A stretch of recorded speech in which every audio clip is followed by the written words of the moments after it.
Saudariku, Shalom, salam damai sejahtera bagi kita semua. Selamat berjumpa kembali dengan saya di channel ini. Bulan Rosario telah berakhir. Namun berdoa Rosario tidak pernah berakhir.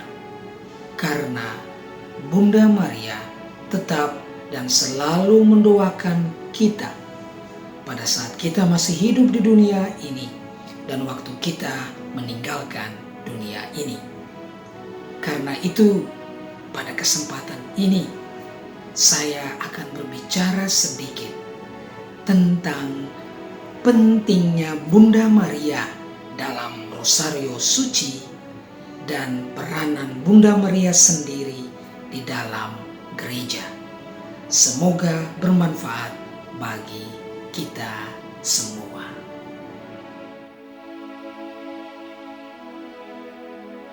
Mengapa Bunda Maria begitu penting dalam Rosario Suci kita?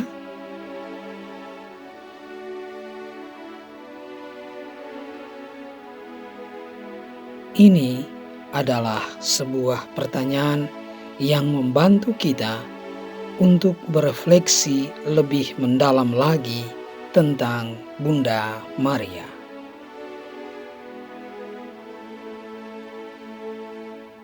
Dalam setiap peristiwa Rosario Suci, kita merenungkan peristiwa Yesus sendiri melalui Bunda Maria.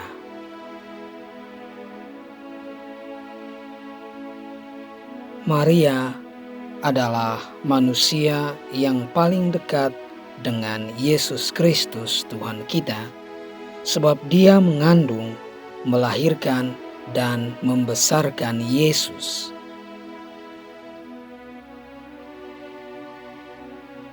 Dia dikandung tanpa noda dosa karena jasa Yesus Kristus putranya.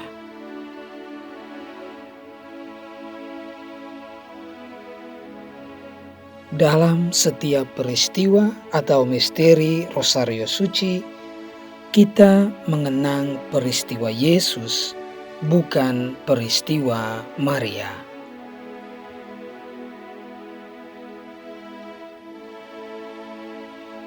Kita merenungkan Yesus dalam konteks relasi Maria yang mendalam dengan Yesus putranya. Inilah yang menjadi alasan utama mengapa Maria begitu penting dan mengapa kita mendoakan Rosario Suci.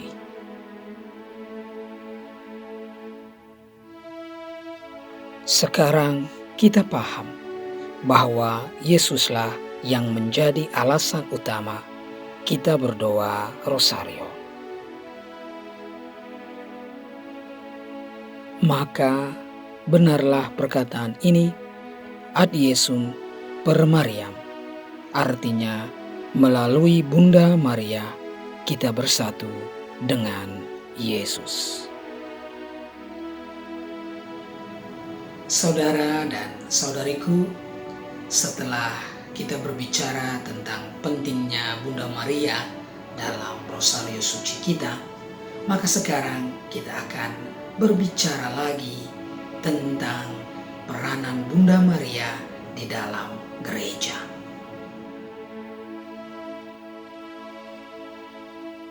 Peranan Bunda Maria dalam gereja.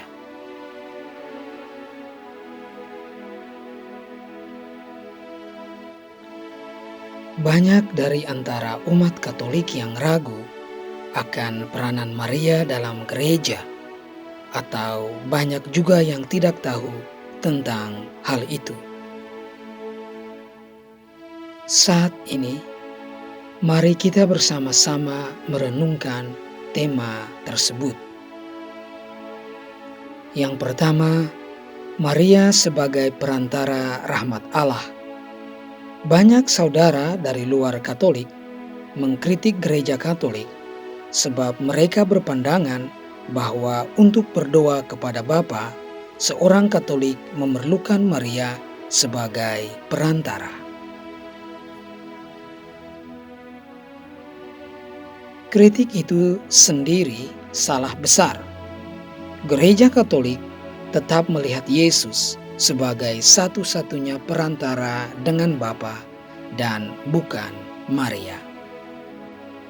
Hal ini jelas dari surat pertama Rasul Paulus kepada Timotius bab 2 ayat 5. Karena Allah itu esa, dan esa pula Dia yang menjadi pengantara antara Allah dan manusia, yaitu manusia Kristus Yesus. Yang dimaksud Maria sebagai perantara dalam gereja Katolik ialah yang pertama, sehubungan dengan sabda ilahi. Santa Perawan sejak kekal telah ditetapkan untuk menjadi Bunda Allah. Ia mengandung, melahirkan, membesarkan, memasyarakatkan Yesus, dan bahkan ikut menderita ketika putranya wafat disalib. Oleh karena itu, dalam tata rahmat, ia menjadi Bunda kita.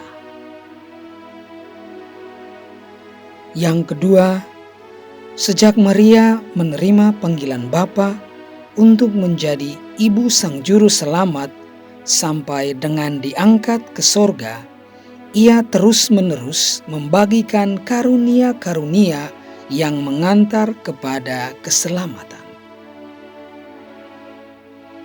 Jadi, jabatan perantara pada Bunda Maria bukan sama dengan untuk sampai kepada Bapa harus lewat Maria, dari Maria ke Yesus, dan baru dari Yesus ke Bapa.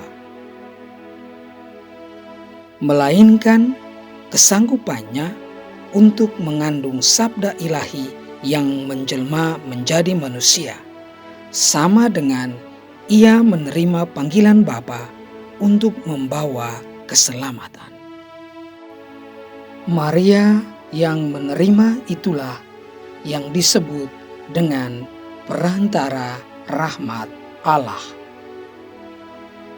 Yang kedua, Maria adalah ibu gereja karena Yesus adalah saudara sulung bagi kita, maka kita karenanya menjadi putra-putri Maria. Dengan kata lain, Maria adalah ibu kita, ibu gereja. Keibuannya mengajarkan kita untuk rendah hati. Aku ini hamba Tuhan, terjadilah menurut kehendak-Mu. Maria mengajar kita kebaikan hati. Mereka tidak punya anggur. Ia mengatakan kepada Yesus di Kana. Maria, ibu yang gembira melayani putra-putrinya. Ketika Yesus lahir, ia menggendong dan membawa Yesus langsung untuk orang lain. Apa yang ingin dilakukan oleh Maria dengan tindakan ini? Maria ingin membawa kegembiraan.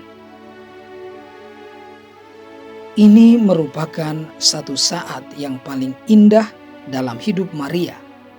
Segera setelah Yesus hadir dalam hidupnya, dalam ketergesaan Maria mengunjungi Elisabet. Reaksi kegembiraan itu kita baca dalam Injil dengan melonjaknya kandungan Elisabet. Maria dianugerahkan kepada gereja oleh Yesus. Ibu, inilah anakmu. Yohanes, itulah ibumu, agar gereja bersatu. Yesus tahu bahwa rumah yang tak mempunyai ibu tidak akan ada damai. Oleh sebab itu, Maria adalah ibu pendamai yang membuat gereja Katolik tetap utuh dan satu. Dari seorang ibu yang baik, Maria, kita belajar untuk menjadi hening. Dengan hening, kita bisa menyimpan segala perkara dalam hati kita, berdoa dalam keheningan hati kita. Maria bukan ibu yang suka bicara kesana kemari tiada berpangkal. Maria bukan tipe orang yang senang membicarakan kejelekan orang. Dari Injil kita tahu Maria mengajar kita untuk menerima susah dan sukses, sedih dan gembira dalam keheningan dan doa. Yang ketiga, Roh Kuduslah yang membuat gereja menghormati Maria. Banyak saudara lain mengkritik gereja karena menghormati Maria. Mereka beranggapan bahwa gereja tidak punya landasan biblis atau kitab suci. Apakah betul demikian? Dan ketika Elizabeth mendengar salam Maria, melonjaklah anak yang dalam rahimnya, dan Elizabeth pun penuh dengan Roh Kudus. Lalu bersuara nyaring, "Diberkatilah engkau di antara semua perempuan, dan diberkatilah buah rahimmu. Siapakah aku ini, sampai ibu Tuhanku datang mengunjungi aku?" Injil Lukas bab 1 ayat 41 sampai 43. Inilah salah satu landasan biblis bagi gereja Katolik untuk menghormati Maria. Kalau Roh Kudus sendiri menggunakan mulut Elizabeth untuk berkata, "Terpujilah engkau di antara wanita, dan ibu Tuhanku," mengapa kita ragu? Sedangkan patung, lukisan-lukisan dalam gereja atau rumah kita merupakan sarana untuk memudahkan kita menghayati iman. Gereja Katolik tidak pernah menyembah patung. Patung atau gambar sama fungsinya dengan foto keluarga atau foto diri yang kita pasang di dinding rumah atau kamar kita. Kalau kita memasang foto di rumah, tentu tidak berarti bahwa kita menyembah foto, melainkan sebagai sarana untuk menghayati kesatuan keluarga, sarana membuat suasana rumah tangga damai, dan sebagainya. Yang keempat, berdoa bersama Maria. Maria adalah pengantara rahmat dan bukan pengantara doa.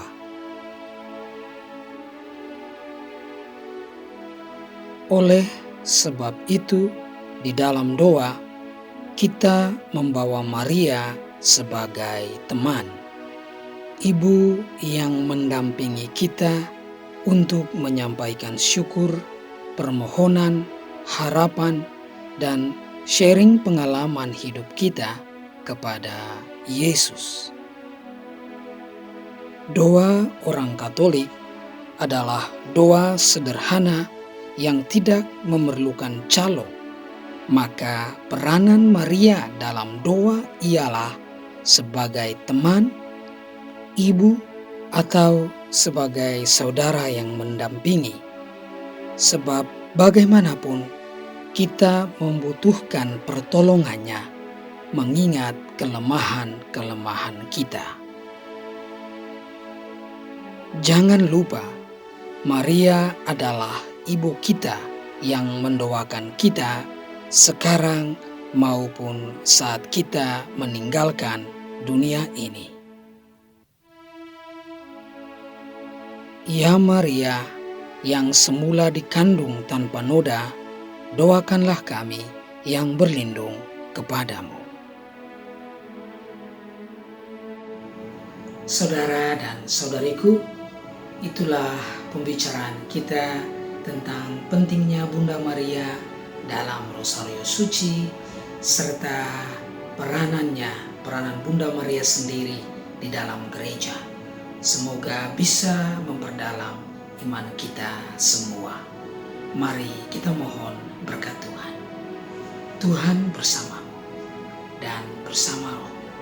Semoga saudara-saudari sekalian diberkati oleh Allah yang Maha Kuasa, Bapa dan Putra dan Roh Kudus.